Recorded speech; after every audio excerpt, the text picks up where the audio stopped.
Calvary స్వరము నీ కొరకే, కల్వరి స్వరము నీ కొరకే.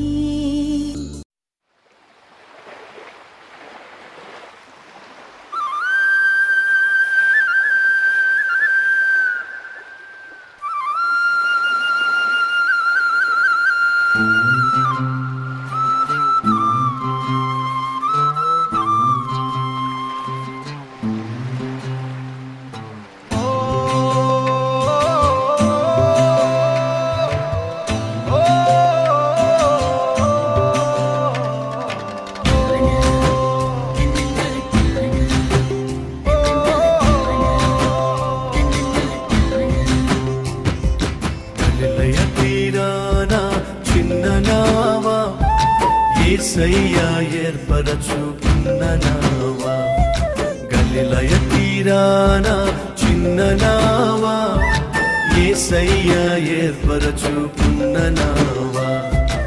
యేసయ్య సేవలో వాడబడిన, యేసయ్య బోధకు ఉపయోగపడిన ఆ నావలా నేనుంటే చాలునయ్యా.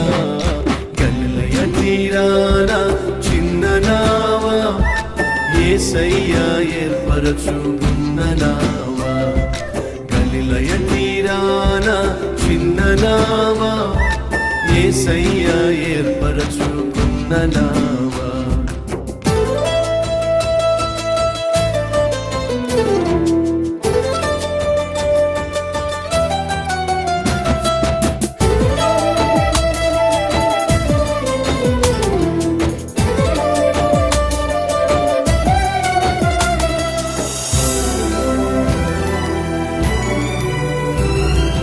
యేసయ్య రాకకై ఎదురు చూసిన, యేసయ్యను మోస్తూ పరవశించిన, యేసయ్య రాకకై ఎదురు చూసిన, యేసయ్యను మోస్తూ పరవశించిన, ఆత్మల సంపాదనకై వాడబడిన, ఆశ్చర్య కార్యములెన్నో చూసిన ఆ నావలా నిన్ను మోస్తే చాలునయ్యా.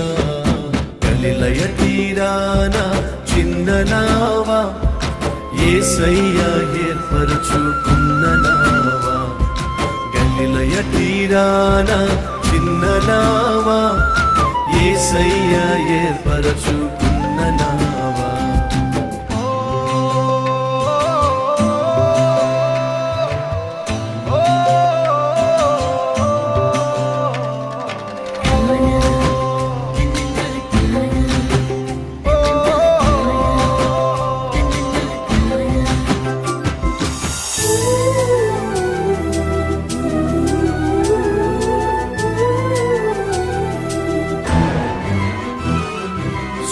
సుడిగుండాలెన్నో ఎదురొచ్చిన, పెను తుఫానులెన్నో అడ్డొచ్చిన, సుడిగుండాలెన్నో ఎదురొచ్చిన, పెను తుఫానులెన్నో అడ్డొచ్చిన, ఆగకుండా ముందుకే కొనసాగిన, అలుపెరగని సేవకై సిద్ధపడిన ఆ నావలా నన్ను కూడా వాడుమయ్యా.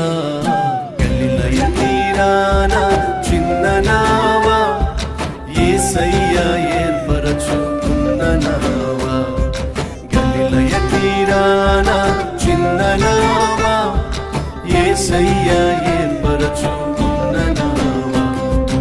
యేసయ్య సేవలో వాడబడిన, యేసయ్య బోధకు ఉపయోగపడిన ఆ నావలా నేనుంటే చాలునయ్యా. గలిలయ తీరాన చిన్న నావా, యేసయ్యా ఏర్పరచుకున్న నావా, గలిలయ తీరాన చిన్న నావా, యేసయ్యా ఏర్పరచుకున్న నావా.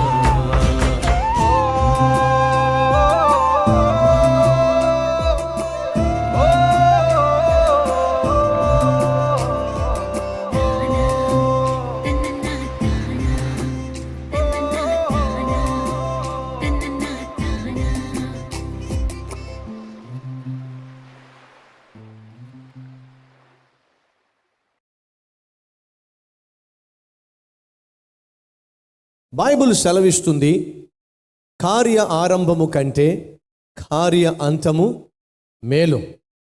ఒకని జన్మదినము కంటే ఒకని మరణ దినము మేలు. మన ఆత్మీయ జీవితము అద్భుతంగా ప్రారంభించాం కాబట్టి మన అంతము కూడా అద్భుతంగానే ఉంటుంది అని అనుకోవడానికి వీలు లేదు. అద్భుతమైన ప్రారంభము కలిగిన చాలామంది బైబిల్లో ఉన్నారు. వారి ఆత్మీయ జీవితంలో ప్రారంభము అద్భుతం. అద్భుతమైన ఆత్మీయ జీవితాన్ని వారు ప్రారంభంలో కలిగి ఉన్నారు. అద్భుతమైన ఆత్మీయ జీవితాన్ని వారు కొంతకాలం కొనసాగించారు. కానీ వృద్ధాప్యం వచ్చేసరికి ఎందుకో వారు కలిగి ఉన్నటువంటి ఆత్మీయ స్థిరత్వాన్ని, వారు కలిగి ఉన్నటువంటి ఆత్మీయ బలాన్ని, దేవునితో వారుకున్న సత్సంబంధాన్ని, దేవుని చిత్తాన్ని చేసేటటువంటి భాగ్యాన్ని ఎందుకో బైబిల్లో కొంతమంది జార విడుచుకున్నారు. ఒక వ్యక్తి గురించి నేను మీతో మాట్లాడతాను. ఆ వ్యక్తి గురించి మీతో మాట్లాడుతున్నప్పుడు ఆ వ్యక్తిలో సహజంగా అన్ని మంచి గుణాలే కనిపిస్తాయి. అతని గురించి మనం మంచి గురించే విన్నాం. అతనిలో సాధారణంగా లోపమేమి ఇప్పటిదాకా మనం బహుశా విని ఉండకపోవచ్చు. కానీ ఈరోజు ఆ వ్యక్తి జీవితాన్ని మనం జాగ్రత్తగా పరిశీలన చేస్తే అతని అంతము అంతంత మాత్రమే అనే సత్యాన్ని మనం గ్రహిస్తాం.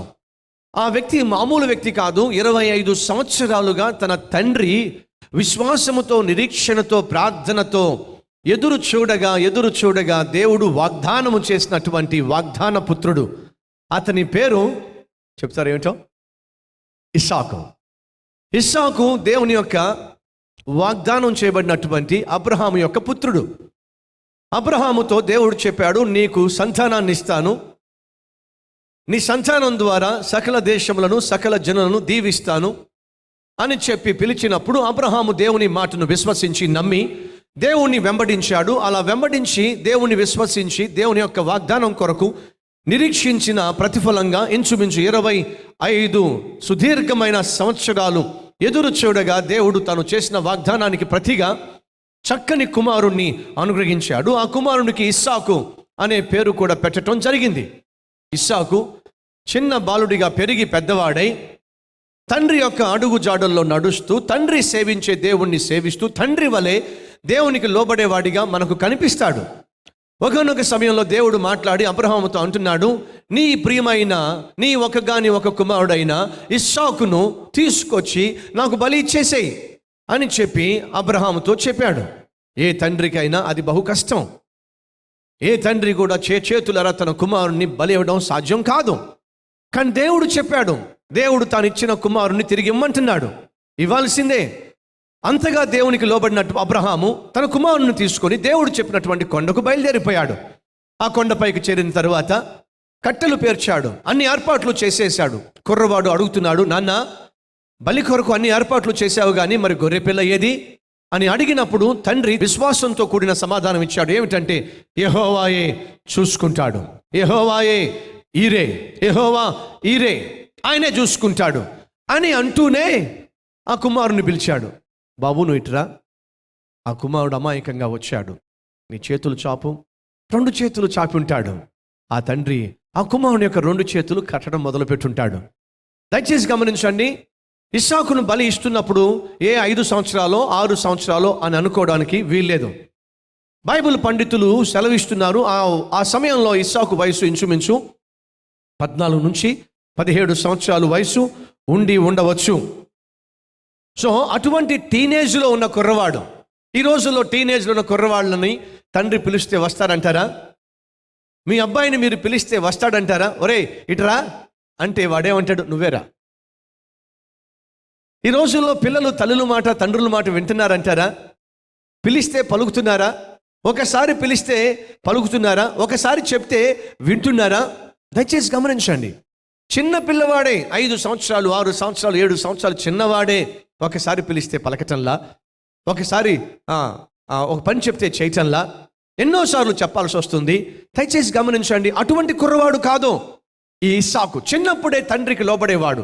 ఎంతగా లోబడేవాడంటే ఆ తండ్రి తన చేతులు కట్టేస్తుంటే మౌనంగా చూస్తూ ఉన్నాడు.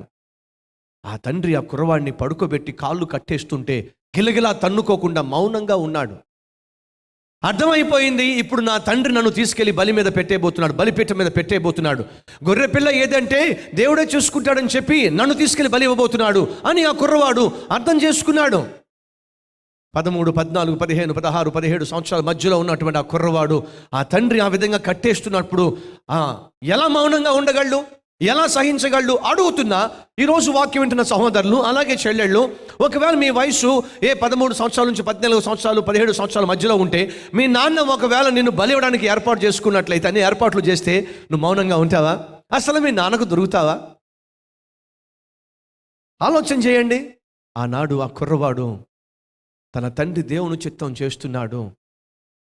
నన్ను బలి ఇవ్వడము దేవుని చిత్తమై ఉన్నది కాబట్టి మా తండ్రి నన్ను బలిస్తున్నాడు, నేను బలి కావడము దేవుని చిత్తమై ఉంది కాబట్టి నేను కూడా సజీవ యాగముగా నన్ను నేను నా దేవునికి అప్పగించుకుంటాను అని చెప్పి చిన్న వయసులో ఇస్సాకు తన తండ్రి చేస్తున్న దేవుని చిత్తానికి లోబడిపోయాడండి. అటువంటి ఆత్మీయత కలవాడు. ఎదురు చెప్పకుండా తనను తాను సజీవ యాగముగా దేవునికి అప్పగించుకున్నటువంటి యవనస్తుడు. ఇస్సాకుకు వివాహ వయసు వచ్చినప్పుడు సంసోను వలె ఆ అమ్మాయి వెనక ఈ అమ్మాయి వెనక పడలా. ఈరోజు ఎంతమంది అమ్మాయిలు కాస్త వివాహ వయసు వస్తే చాలు, కాస్త కాలేజీకి వెళ్ళడం మొదలు పెడితే చాలు, ఆ అబ్బాయి మీద కన్నేయటం, ఆ అమ్మాయి మీద కన్నేయటం. ఇంతకీ ఏ అమ్మాయిని నేను ప్రేమించాలి, ఏ అబ్బాయిని ప్రేమించాలి, ఇదే ధ్యాస, ఇదే ఆలోచన. మరొక ఆలోచన లేకుండా ఎంతమంది అమ్మాయిలు ఉండడంలా, ఎంతమంది అబ్బాయిలు ఉండడంలా. ఒకప్పుడు ప్రేమిస్తే తప్పుగా చూసేవాళ్ళు, ఒకప్పుడు ప్రేమిస్తే పాపంగా చూసేవాళ్ళు. ఇప్పుడు రోజులు మారినాయంట. ఏమిటి రోజులు? ఎవరైనా ఒకవేళ కాలేజీలో ప్రేమించకపోతే వింతగా చూస్తున్నారంట. ఏంట్రా నువ్వు ప్రేమించడం లేదా? అదేదో ఘోరంగా చూస్తున్నారట. ఏమే నీకు ఇంకా బాయ్ ఫ్రెండ్ లేరా? నువ్వేదో పిచ్చిదానిలా ఉన్నావే. ఈ రోజుల్లో బాయ్ ఫ్రెండ్ లేకపోతే ఎలా? ఈ రోజుల్లో గర్ల్ ఫ్రెండ్ లేకపోతే ఎలా? అటువంటి పాపిష్టి దినాలకు మనం చేరిపోయాం. ఆ రోజుల్లో కూడా యవనస్తులు యవన ప్రాయంలోకి వచ్చినప్పుడు సంసోన్ని మనం చూస్తాం. తిమ్నాతుకు వెళ్ళి శత్రువుల యొక్క ఒక అమ్మాయిని చూశాడట. లవ్ ఎట్ ఫస్ట్ సైట్ అట. చూసిన వెంటనే ప్రేమలో పడిపోయాడట. ఆమె ఊరు ఏమిటి, ఆమె వంశం ఏమిటి, ఆమె విశ్వాసం ఏమిటి, ఆమె నమ్మకం ఏమిటి, వాళ్ళ తల్లిదండ్రుల యొక్క మతపరమైన లేక భక్తిపరమైనటువంటి నమ్మకాలు అవసరంలా. ఆ అమ్మాయి బ్యాక్గ్రౌండ్ ఏవైతే నాకెందుకు, ఆ అమ్మాయి తల్లిదండ్రులు ఎవరైతే నాకేమిటి, వాళ్ళు ఎవరిని నమ్మితే నాకేంటి, నాకు ఆ అమ్మాయి నచ్చింది, ఆ అమ్మాయిని పెళ్లి చేసుకోవాలి. చూసారా?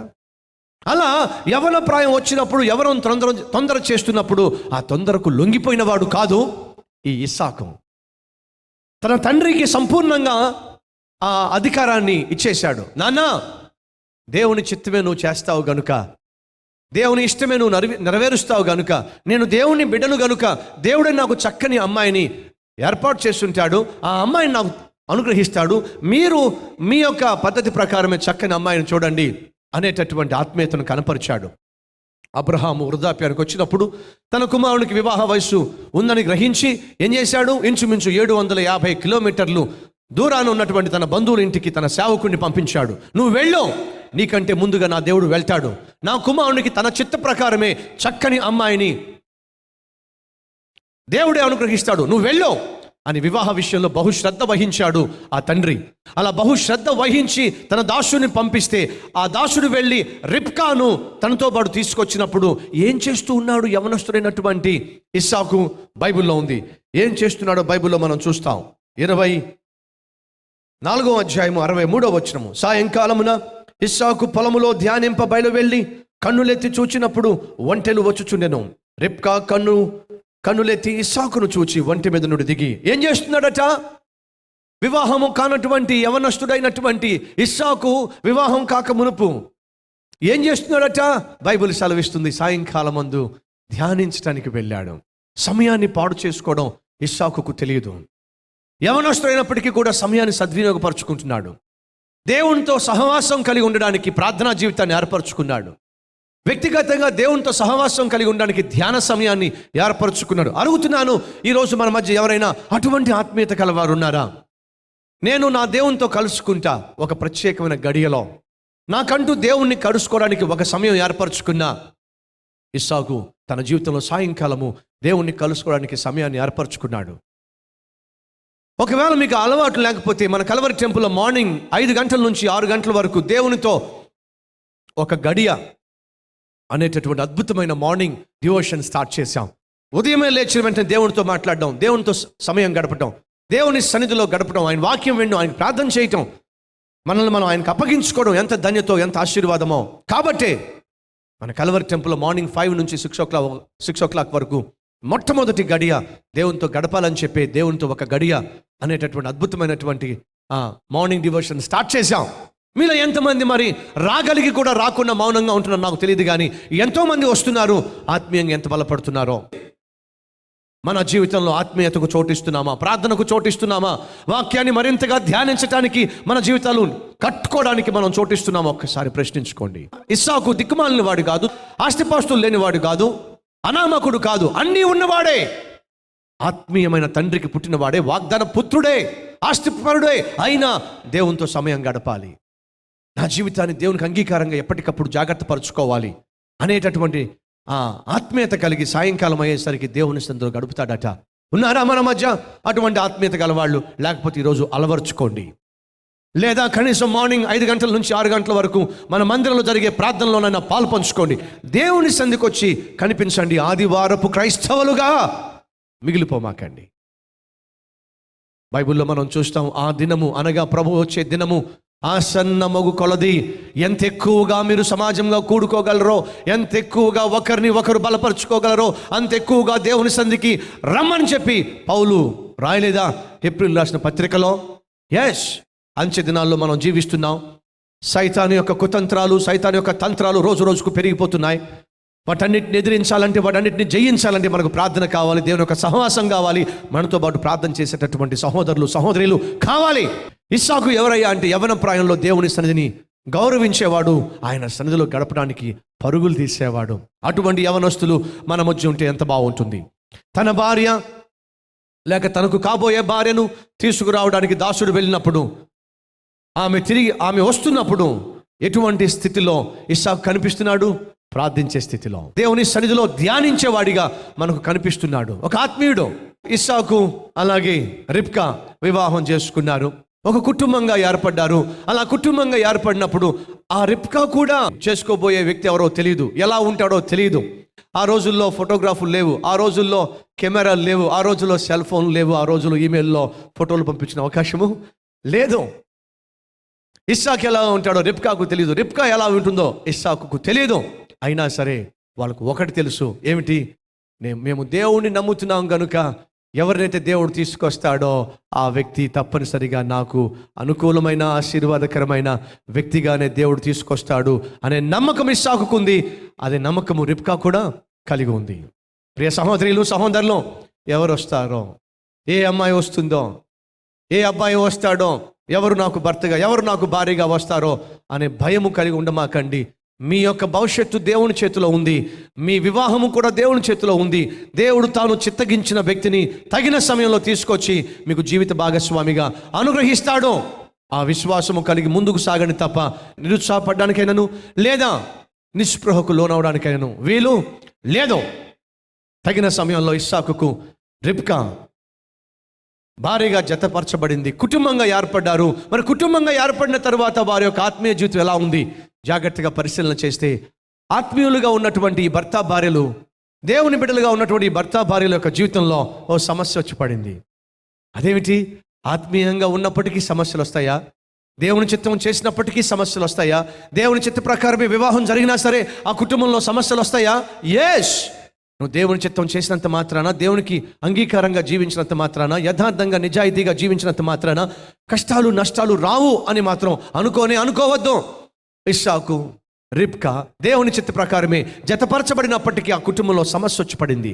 ఏమిటి ఆ సమస్య అంటే, వారికి గర్భఫలము లేదు. వారికి గర్భఫలము లేనప్పుడు ఇస్సాకు భార్యను నిందించలా. ఉన్నారా మన మధ్య ఎవరైనా? ఈ మధ్య నేను వింటున్నాను, మనలో కొంతమంది సహోదరులు భార్య ఇంకా బిడ్డను కనలేదని వదిలేస్తాను అని బెదిరించేటటువంటి మూర్ఖులు తయారయ్యారట. ఇదిగో ఇంకొక 1 year టైం ఇస్తున్నా, ఒకవేళ ఈ 1 yearలో నువ్వు కుమారుని కానీ కుమార్తెను కానీ కంటే సరి, లేకపోతే మరొక పెళ్లి చేసుకుంటా అని చెప్పి బెదిరించేటటువంటి పాపిష్టి భర్తలు తయారయ్యారట. జాగ్రత్త, అది నీకెన్నటికీ క్షేమము కాదు. ఇస్సాకు నీలాంటి మూర్ఖుడు కాదు, పాపిష్టివాడు అసలు కాదు. తన భార్య గొడ్రాలుగా ఉన్నప్పుడు గర్భఫలము యెహోవా ఇచ్చే బహుమానమే కదా. నా భార్యను నిందించడం వల్ల ప్రయోజనం ఏమిటి? నన్ను నేను నిందించుకోవడం వల్ల ప్రయోజనం ఏమిటి? ప్రార్థన చేస్తేనే సమస్యకు పరిష్కారం వస్తుంది అని చెప్పి ఏం చేశాడు ఇస్సాకు? ఏం చేశాడు? ఆదికాండము 25వ అధ్యాయము 21వ వచనము, 25, 21. ఇస్సాకు భార్య గొడ్రాలు గనుక అతడు ఆమె విషయమై యెహోవాను వేడుకొనెను. భార్య ఒకవేళ బిడ్డను కనకపోతే, సహోదరుడు నీకు బిడ్డలు లేకపోతే, అది నీ కుటుంబంలో నిందగా మారితే, అవమానంగా మారితే, దిగులుగా మారితే, దుఃఖంగా మారితే, అనేక మంది పిల్లలు లేనటువంటి మిమ్మల్ని చూసి బాధిస్తూ ఉన్నట్లయితే భర్తగా నువ్వేం చేయాలి? భార్యగా ఏం చేయాలి? ప్రభువుకు మొరపెట్టాలి. కుటుంబంలో ఏ సమస్య వచ్చినా ఆ సమస్యను ప్రభువుతో చెప్పుకోవాలి. ప్రభువుకు చెప్తేనే ఆయన సమస్యకు పరిష్కారాన్ని అనుగ్రహించగలడు. ఈ సమస్య ఎవరూ తీర్చలేని సమస్య అయినప్పటికీ వారు చేసింది ఏమిటయ్యా అంటే ఆ సమస్యను దేవునికి తెలియచేశారు. ఈరోజు ఉన్నారా మన మధ్య ఎవరైనా? నీ ఇంట్లో సమస్య ఉందా? నీ కుటుంబంలో సమస్య ఉందా? నీ భార్యతో సమస్య ఉందా? నీ భర్తతో సమస్య ఉందా? బిడ్డలతో సమస్యలు ఉన్నాయా? అయితే ఏం చేయాలి? ప్రభువుకు చెప్దాం. మన ప్రభువు ప్రతి సమస్యకు పరిష్కారాన్ని అనుగ్రహించగలిగిన ఏకైక దేవుడు. కాబట్టి నీ కుటుంబంలో ఉన్న సమస్యను ప్రభువుకు చెప్పినట్లయితే డెఫినెట్గా దేవుడు జవాబిస్తాడు. ఇస్సాకు ఏం చేశాడు? దేవునికి మొరపెట్టాడు, దేవునికి మనవి చేశాడు. మరి దేవుడు ఏం చేశాడు? 21వ వచనము, ఇస్సాకు భార్య గొడ్రాలు గనుక అతడు ఆమె విషయమై యెహోవాను వేడుకొనెను. యెహోవా అతని ప్రార్థన వినెను గనుక అతని భార్య అయిన రిబ్కా గర్భవతి ఆయను. మన దేవుడు ప్రార్థన ఆలకించువాడు, ప్రార్థనకు జవాబిచ్చేవాడు. కుటుంబంలో సమస్య వస్తే ఇస్సాకుకు బాగా తెలుసు ప్రార్థన చేయడం వల్ల సమస్య తీరుతుందని. కాబట్టి చక్కగా ప్రార్థన చేసేవాడుగా మనకు కనిపిస్తున్నాడు. మరి ఆ తర్వాత ఇస్సాకు ప్రార్థన చేశాడు, బాగానే ఉంది. కానీ మరి రిబ్కా గురించి రాయబడలేదు కదా. మరి ఆమె ప్రార్థనా పరురాలు కాదా? రిబ్కా కూడా ప్రార్థనా పరురాలే. ఆమె ప్రార్థనను చూద్దామా? తర్వాత చదువుదాం రండి. 22వ వచనము, ఆమె గర్భములో శిశువులు ఒకనితో ఒకడు పెనుగులాడిరి గనుక ఆమె ఇలాగైతే నేను బ్రతుకుట ఎందుకని అనుకొని ఈ విషయమై యెహోవాను అడుగ వెళ్ళెను. తను గర్భిణీగా ఉంది, లోపల 2 బిడ్డలున్నారు. వాళ్ళిద్దరు లోపల కొట్టుకుంటున్నారు, వాళ్ళిద్దరు లోపల గొడవ పడుతూ ఉన్నారు, డిష్యం అని ఫైటింగ్ చేసుకుంటున్నారు. అది గమనించినటువంటి రిబ్కా ఏం చేసింది? అయ్యో, పుట్టక మునిపే లోపల గలిబిలి మొదలైందే, నా శరీరంలో నాకే బాధ కనిపిస్తుంది, వేదన కనిపిస్తుంది, నాలో బాధ ఉందే, వాళ్ళిద్దరూ పోట్లాడుకుంటున్నారే అని చెప్పి ఏం చేసింది? దేవుని దగ్గరకు వెళ్ళింది. గర్భిణీగా ఉన్న సహోదరిలో దయచేసి గమనించండి, రిబ్కా యొక్క గర్భములో లేక కడుపులో తేడా అనిపించినప్పుడు, అది తనకు బాధను కలిగించినప్పుడు ఏం చేసింది? దేవుణ్ణి సంప్రదించింది. గర్భము ధరించినప్పుడు అనేక మార్పులు గుండా నీ శరీరం వెళ్తుంది, అనేక మార్పులు గుండా నువ్వు వెళ్ళవలసి వస్తుంది. అనేక సందర్భాల్లో భయము ఏర్పడవచ్చు, భీతి ఏర్పడవచ్చు, ఏమవుతుందో అనేటటువంటి ఆలోచన నిన్ను అనేక మార్లు వేధిస్తూ ఉండొచ్చు. ఒకవేళ నీ శరీరంలో, నీ కడుపులో ఏవైనా ఇబ్బందికరమైనటువంటి వాతావరణం నువ్వు కలిగి ఉన్నప్పుడు ప్రియ సహోదరి, మొదటిగా నువ్వు ప్రభువును సంప్రదించు. గర్భఫలం ఇచ్చేది ప్రభువే గనుక ఆ గర్భఫల విషయంలో ఏదైనా సమస్యలు వస్తే వాటిని తీర్చగలిగింది కూడా ప్రభువే గనుక ఆ ప్రభువును సంప్రదించు. ఆ ప్రభువే జవాబిస్తాడు. తన కడుపులో కొంచెం ఇబ్బంది కలిగినప్పుడు, తన కడుపులో ఉన్న వాళ్ళు లోపల పెనుగులాడుతున్నారు అని చెప్పి ఆ తల్లి గ్రహించినప్పుడు ఏం చేసింది? దేవుని దగ్గరికి వెళ్ళి, ప్రభువా, పుట్టకుండానే వీళ్ళు గొడవ పడుతున్నారయ్యా, ఇంక పుట్టిన తర్వాత ఏం కాబోతున్నారో ప్రభువా, కనికరించు నాయనా అని చెప్పి దేవుడితో మాట్లాడడానికి వెళ్ళింది. సహోదరులు, పుట్టకముందే దేవుని సంప్రదించి తన కుమారుల విషయంలో దేవుణ్ణి అడిగింది. మరి పుట్టిన తర్వాత నీ కుమారులు మరొకరితో డిష్యం అంటూ ఉంటే, పుట్టిన నీ కూతుర్లు, పుట్టిన నీ కుమారులు ఒకరితో ఒకరు గొడవ పడుతూ ఉంటే, ఒకరితో ఒకరు కొట్టుకుంటూ ఉంటే తల్లిగా ఏం చేయాలి? తండ్రిగా ఏం చేయాలి? వారి గురించి ప్రభు సన్నిధిలో మనవి చేయవలసిన బాధ్యత నీకు లేదా? నీ పిల్లల మధ్య ఐక్యత లేకపోతే, నీ పిల్లల మధ్య సమాధానం లేకపోతే, వారి మధ్య ఎప్పుడు కొట్లాటే ఉంటే తల్లిగా తండ్రిగా ఏం చేయాలి? ఆ విషయం తీసుకెళ్లి దేవునికి చెప్పద్దా? రిబ్కా ప్రార్థనా పరురాలు తన కడుపులో బిడ్డలు కొంచెం తేడాగా ఉంటే, వాళ్ళిద్దరి మధ్య ఏదో గొడవ జరుగుతూ ఉంటే తట్టుకోలేక దేవునికి చెప్పేసింది. ఉన్నారా ఈరోజు అటువంటి తల్లులు, అటువంటి తండ్రులు? మా పెద్ద అబ్బాయికి మా చిన్న అబ్బాయికి మనస్పర్ధలు వచ్చినాయి, మా పెద్ద అమ్మాయికి మా చిన్న అమ్మాయికి మనస్పర్ధలు వచ్చినాయి, మా ఇంట్లోనే ఒకరికి మనస్పర్ధలు వచ్చినాయి. కాబట్టి నేను నా ప్రభు దగ్గరకు వెళ్ళాలి, ప్రభుతోనే నాకున్న సమస్యను చెప్పుకోవాలి అని చెప్పి ప్రభు సందుకు వచ్చి ప్రార్థన చేసేటటువంటి మంచి తండ్రులు, మంచి తల్లులు, మంచి భర్తలు, మంచి భార్యలు మన మధ్య ఉన్నారా? శరీరంలో సమస్య వస్తే దేవుని దగ్గరికి వెళ్ళి చెప్పింది. బిడ్డల విషయంలో సమస్య వచ్చినప్పుడు దేవుని దగ్గరికి వెళ్ళి చెప్పింది. తన భార్య విషయంలో సమస్య వచ్చినప్పుడు భర్తగా బాధ్యత వహించి దేవునికి చెప్పాడు. దేవునికి చెప్పటమే మన జీవితంలో, మన శరీరంలో, మన కుటుంబంలో, మన ఉద్యోగంలో, మన వ్యాపారంలో, మనం కలిగి ఉన్న ప్రతి దానిలో వచ్చే సమస్యకు పరిష్కారము దేవునికి చెప్పటమే. ఏం చూస్తున్నాం మనం? ఆత్మీయమైన భర్తను చూస్తున్నాం, ఆత్మీయమైన భార్యను చూస్తున్నాం, ఆత్మీయమైన తండ్రిని చూస్తున్నాం, ఆత్మీయమైన తల్లిని చూస్తున్నాం. చాలా బాగుంది, ఇక్కడ దాకా చాలా బాగుంది.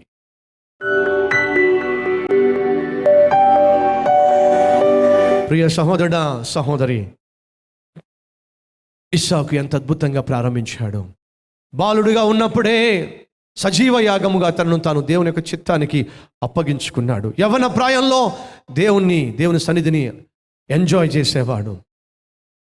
వివాహ విషయంలో తప్పుటడుగు వేయలేదు, దేవుని చిత్తమే చేశాడు. అబ్రహాము వలె, దావీదు వలె, పౌలు వలె, ప్రభువా నాకు మంచి ముగింపు దయచేయి ప్రభువా, నీ సన్నిధిలోనే, నీ హస్తములోనే నా చేయి వేసి ముగించేటటువంటి ముగింపు నాకు దయచేయి ప్రభువా.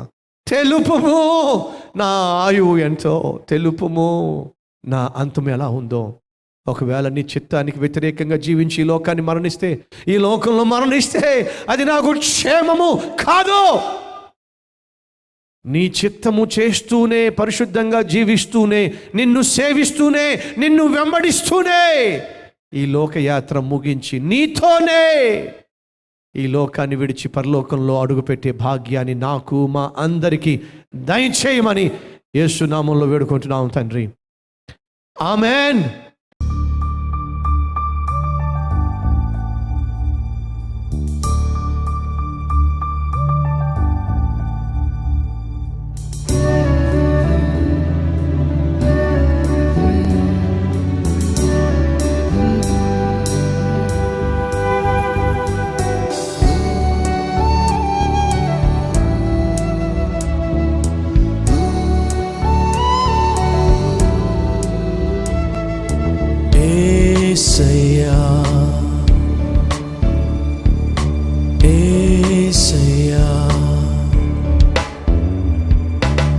Address Calvary, post box number 30, Kukatpally, Hyderabad 72.